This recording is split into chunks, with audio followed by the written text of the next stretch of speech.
Assalamualaikum warahmatullahi wabarakatuh. Kami dari kelompok 6 Profesi Keguruan Universitas Jember dengan dosen pengampu Ibu Nindya Nurdianasari SPD MPD dan anggota kelompok kami yaitu yang pertama saya sendiri Hofiatul Hidayah dan yang kedua adalah Deni Dwi Permatasari dan yang ketiga adalah Nadifa Amalia. Di sini kami akan membahas mengenai hasil diskusi kelompok kami yaitu tentang memahami manajemen pendidikan di sekolah sebagai tugas profesional kepala sekolah. Pada tema kali ini meliputi 3 subtema, yaitu yang pertama, memahami prinsip-prinsip manajemen pendidikan, dan yang kedua adalah memahami teknik-teknik manajemen pendidikan, dan yang ketiga adalah memahami manajemen kurikulum atau pembelajaran. Berikut merupakan pemaparan materi dari masing-masing materi.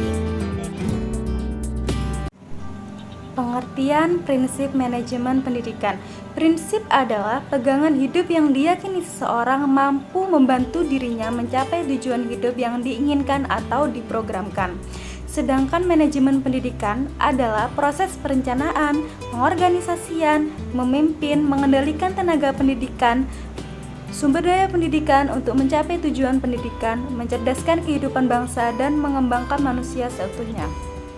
Prinsip manajemen pendidikan adalah asas kebenaran yang menjadi pokok dasar dalam berpikir suatu proses perencanaan, pengorganisasian, memimpin, mengendalikan tenaga pendidikan, sumber daya pendidikan, dan guna untuk mencapai tujuan pendidikan. Sebagai calon pengajar yang baik, harus mempunyai beberapa prinsip yang dapat digunakan dalam proses belajar mengajar secara efektif dan efisien. Di antaranya yaitu 1. Perhatian. Dalam pembelajaran, guru hendaknya tidak mengabaikan masalah perhatian dengan cara menarik perhatian siswa agar siswa berkonsentrasi dan tertarik kepada materi pelajaran yang sedang diajarkan. Yang kedua yaitu motivasi. Jika perhatian siswa sudah terpusat, maka langkah guru selanjutnya adalah memotivasi siswa agar siswa lebih terpusat dan pada materi yang diajarkan. Yang ketiga yaitu keaktifan siswa. Dalam proses pembelajaran, siswa tidak sekedar menerima dan menelan materi yang disampaikan oleh guru, tetapi siswa beraktivitas langsung. Dalam hal ini, guru menciptakan situasi yang menimbulkan keaktifan siswa. Yang keempat yaitu keterlibatan langsung. Supaya siswa banyak terlibat dalam proses pembelajaran, guru hendaknya memilih dan mempersiapkan kegiatan-kegiatan sesuai dengan tujuan pembelajaran. Yang kelima yaitu pengulangan belajar. Penguasaan materi oleh siswa tidak bisa langsung secara singkat. Siswa perlu melakukan pengulangan-pengulangan supaya materi yang diajarkan tetap ingat. Oleh karena itu, guru harus melakukan sesuatu yang membuat siswa melakukan pengulangan belajar. Yang keenam yaitu materi pelajaran yang merangsang dan menantang. Kadang siswa merasa bosan dan tidak tertarik dengan materi yang sedang diajarkan. Untuk menghindari gejala tersebut, guru harus memilih dan mengorganisir materi sedemikian rupa sehingga merangsang dan menantang siswa untuk mempelajarinya. Yang ketujuh yaitu balikan atau penguatan siswa. Penguatan atau reinforcement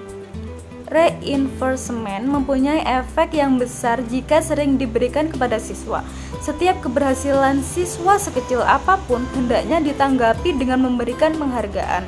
Yang kedelapan yaitu aspek-aspek psikologi lainnya.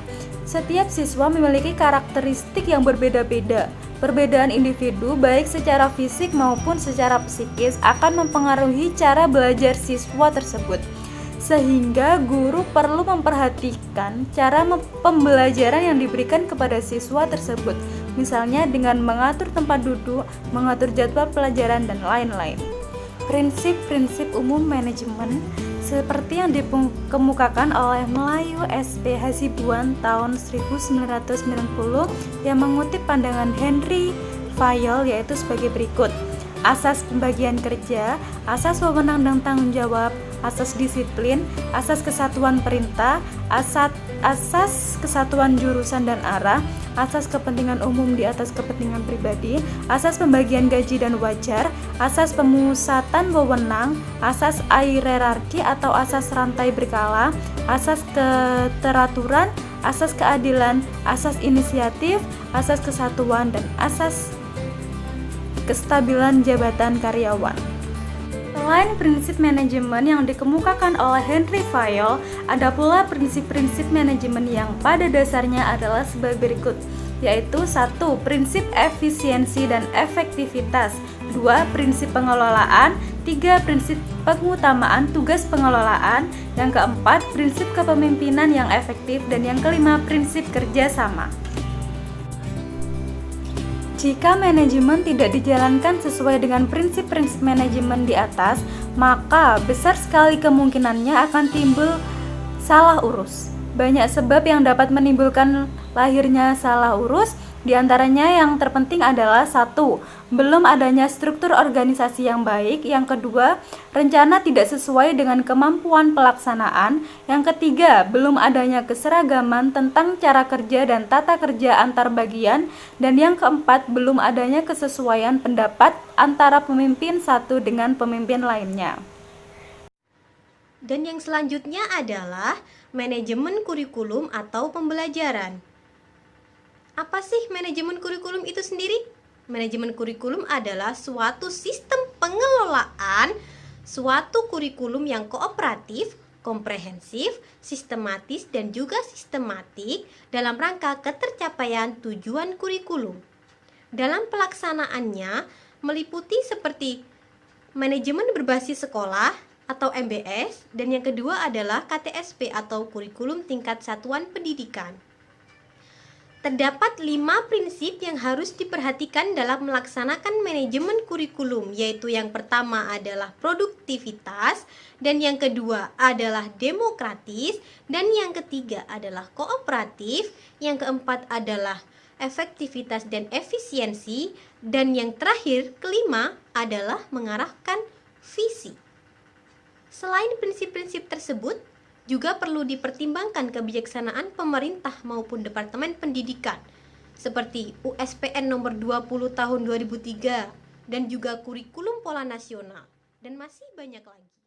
Selain prinsip-prinsip yang telah saya paparkan tadi, ada pula fungsi dari manajemen kurikulum, yaitu antara lain yang pertama adalah meningkatkan efisiensi pemanfaatan sumber daya kurikulum, dan yang kedua adalah pengelolaan komponen kurikulum secara terencana dan efisien, dan yang ketiga adalah meningkatkan keadilan dan kesempatan pada siswa untuk mencapai hasil yang maksimal, dan yang keempat adalah meningkatkan relevansi dan efektivitas pembelajaran sesuai dengan kebutuhan peserta didik maupun lingkungan.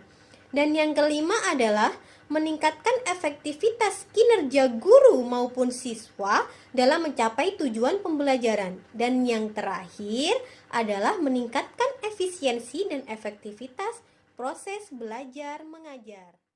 Lalu ada pula manajemen perencanaan kurikulum. Apa sih manajemen perencanaan kurikulum itu? Nah, yang dimaksud dengan manajemen perencanaan kurikulum adalah keahlian atau kemampuan merencanakan atau mengorganisasikan kurikulum. Nah, terdapat 2 kondisi yang harus dianalisis setiap perencanaan kurikulum.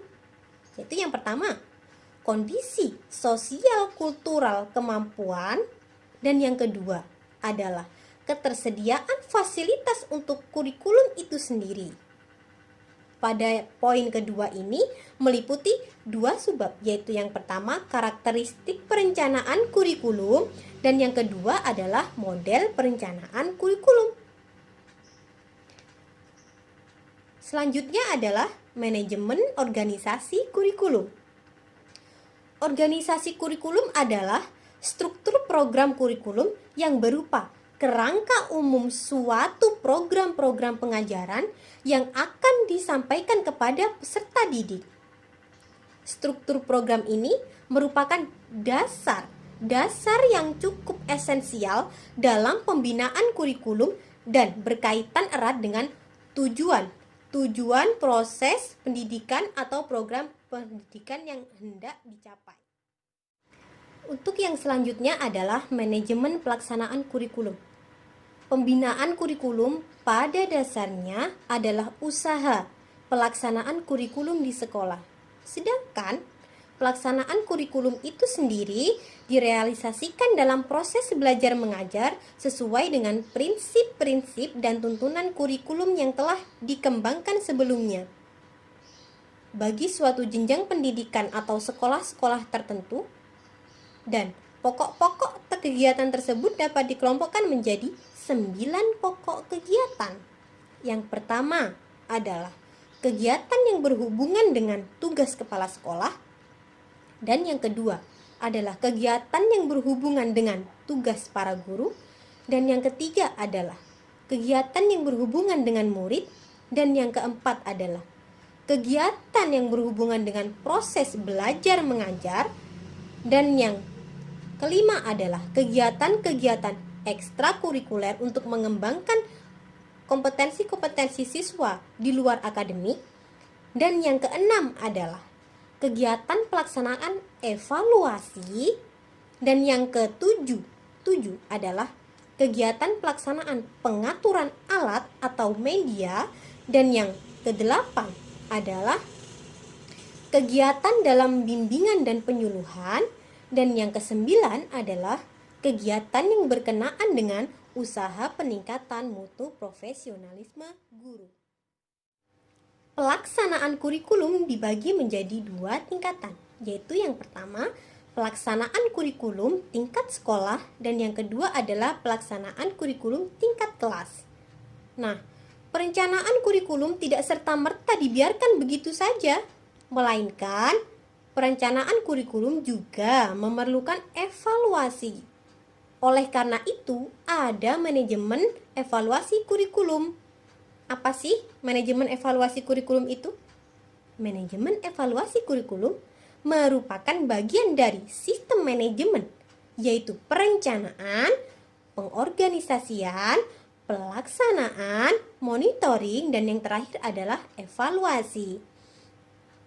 Kurikulum juga dirancang dari tahap perencanaan, organisasi, kemudian tahap pelaksanaannya, dan akhirnya monitoring, dan pada titik puncak yaitu tahap evaluasinya. Tanpa evaluasi, maka tidak akan mengetahui bagaimana kondisi kurikulum tersebut dalam rancangan, pelaksanaan, serta hasilnya. Maka, evaluasi ini sangat cocok atau sangat diperlukan dalam perencanaan kurikulum. Terdapat masalah dalam evaluasi kurikulum. Menurut Norman Smith, mengemukakan ada beberapa kesulitan dalam penerapan evaluasi kurikulum, yaitu yang pertama, kesulitan dalam pengukuran, yang kedua adalah kesulitan penerapan randomisasi dan double blind, yang ketiga adalah kesulitan dalam menstandarkan intervensi dalam pendidikan, dan yang keempat adalah pengaruh intervensi dalam pendidikan mudah dipengaruhi oleh faktor-faktor lain, sehingga pengaruh intervensi tersebut seakan-akan lemah. Ini menurut Norman G.R. Smith, H.G. tahun 2721. Teknik-teknik dalam manajemen pendidikan. Dalam pembuatan perencanaan harus diawali dengan suatu teknik perencanaan. Teknik perencanaan dapat berjalan dengan baik apabila unsur-unsur pendukung terbentuknya dapat berjalan dengan lancar. Unsur-unsur tersebut antara lain, yang pertama, sebelum melakukan suatu perencanaan harus mengetahui keadaan sekarang dan apa yang ingin direncanakan. Yang kedua, merencanakan sesuatu dengan target agar tujuan tercapai atau adanya perubahan. Teknik-teknik dalam perencanaan pendidikan bertujuan untuk membantu perencanaan dalam mengambil keputusan. Teknik yang dipilih dalam uraian ini adalah teknik yang dapat digunakan oleh para perencana pada semua tingkat perencanaan. Teknik-teknik tersebut antara lain diagram balok. Diagram balok memberikan gambaran tentang kegiatan terperinci dari suatu proyek, waktu memulai sikap kegiatan, dan lamanya kegiatan tersebut. Dalam diagram balok ini terdapat 2 macam sumbu, yaitu absis dan ordinan, atau 2 dimensi, yaitu vertikal dan horizontal. Dimensi vertikal menunjukkan tugas atau perincian tugas yang harus dikerjakan, sedangkan dimensi horizontal menunjukkan waktu mulai dari yang ditentukan. Yang kedua, diagram milestone. Diagram milestone disebut juga diagram struktur perincian kerja. Diagram ini menggambarkan unsur-unsur fungsional suatu proyek dengan keterkaitannya secara fungsional. Struktur ini dibuat berdasarkan pemecahan struktur proyek yang disusun secara hierarkis. Apabila suatu proyek secara keseluruhan dianggap sebagai sistem, maka proyek itu dipecah-pecah menjadi bagian-bagian sistem. Yang ketiga yaitu PERT dan CPM. PERT, Program Evaluation and Review Technique, yaitu teknik penilaian atau peninjauan program. CPM, Critical Path Method, atau metode jalur kritis. Baik, demikian pemaparan materi yang telah kelompok kami sampaikan. Terima kasih atas perhatiannya, kurang lebihnya kami mohon maaf. Wassalamualaikum warahmatullahi wabarakatuh.